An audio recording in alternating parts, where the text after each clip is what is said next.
একসময় সুয়ের নাম শুনলেই ভয় পেতেন তিনি। রক্ত দিতে রাজি করাতে ভাইয়ের লেগেছিল কয়েক সপ্তাহ, কিন্তু সেই ভয়কেই জয় করে আজ বিশ্বের সবচেয়ে বেশি হোল ব্লাড দানকারী পুরুষের স্বীকৃতি পেয়েছেন যুক্তরাষ্ট্রের ড্যান রয়ান।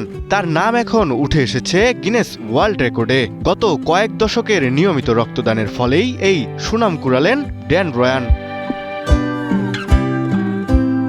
রক্তদানে বিশ্ব রেকর্ড গড়েছেন যুক্তরাষ্ট্রের ড্যান রয়ান।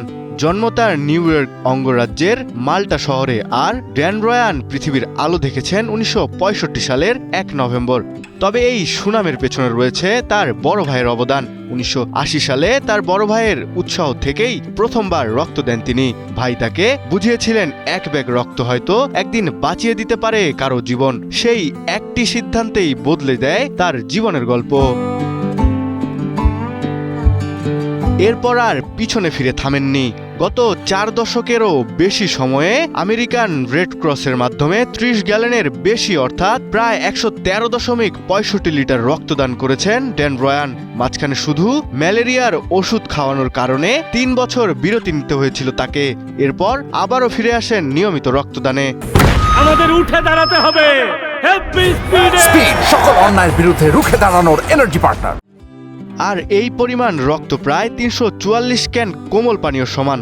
অথচ একজন সুস্থ প্রাপ্তবয়স্ক মানুষের শরীরে মোট রক্ত থাকে মাত্র 4.5 থেকে 5.6 লিটার।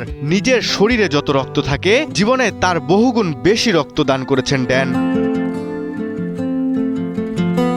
আর যুক্তরাষ্ট্রে এমন নিয়মিত রক্তদাতাদের কৃতজ্ঞতা জানাতে রেড ক্রস বিশেষ মাইলস্টোন পিন উপহার দেয়। মে 2026 পর্যন্ত ড্যান 32টি পিন পেয়েছেন। দীর্ঘদিন পিনগুলো ড্রয়ারে পড়ে থাকলেও 15 বছর আগে তিনি একটি ফ্রেম তৈরি করে পিনগুলো সাজিয়ে রাখেন।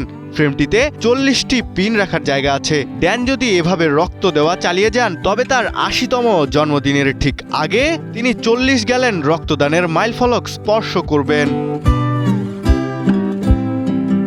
তবে অবাক করার বিষয় হলো তার এই মানবিক জীবন দেখে 20 বছর বয়সী নাতনিও এমন রক্তদাতা হতে চায়। আর একথা শুনে ড্যান জানান, কে জানে হয়তো কোনো একদিন সেই নারীদাতা হিসেবে রেকর্ডটি নিজের করে নেবে।